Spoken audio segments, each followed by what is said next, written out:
Est-ce l'heure de la rupture pour l'économie du tabac? Au rythme auquel la cigarette électronique se développe, on peut penser que oui. Il y aurait aujourd'hui en France 500 000 utilisateurs réguliers, un chiffre qui ne cesse de progresser grâce au bouche à oreille. Si vous n'en avez encore jamais vu, voici de quoi il s'agit. C'est un simple tube de plastique qui permet de faire chauffer un liquide à l'aide d'une batterie et d'une résistance pour produire de la vapeur. Une vapeur qui est ensuite aspirée par le fumeur. Avec une cigarette électronique, on ne fume plus, on vapote. Le liquide peut contenir de la nicotine et des agents de saveur, tabac, pomme, menthe et même cacahuètes ou jasmin. Le succès de la cigarette électronique tient à ses nombreux avantages. Son prix d'abord, jusqu'à 5 fois inférieur à celui du tabac. Le fait de pouvoir vapoter partout, y compris dans les lieux publics. Et puis surtout son intérêt en tant que substitut tabagique. Le problème sur ce sujet, c'est que le débat n'est pas tranché. Peu d'études, et aucune sur le long terme, ne lèvent en effet le voile sur cette question. Et le débat n'est pas prêt de se tarir, tant le succès de la e-cigarette représente une menace pour tout l'écosystème actuel du tabac.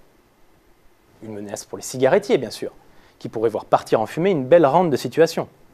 Soit parce que le marché risque de se déplacer sur la e-cigarette, soit parce que ce produit pourrait devenir un substitut tabagique des plus efficaces. Ainsi, ne trompe pas. Longtemps réticents, les géants du tabac s'intéressent enfin au marché. En 2012, l'américain L'Oréal a par exemple racheté le producteur d'e-cigarettes Blue e-Cigs. Quant à Philip Morris, il a prévu de lancer en 2016 une cigarette Marlboro qui utilisera un tabac sans combustion. La deuxième menace est pour l'industrie pharmaceutique, qui est assise sur le marché plutôt profitable du sevrage tabagique avec ses médicaments, patchs et autres nicorettes. Mais les laboratoires ont peut-être déjà gagné une première bataille avec la proposition de directive européenne de décembre dernier.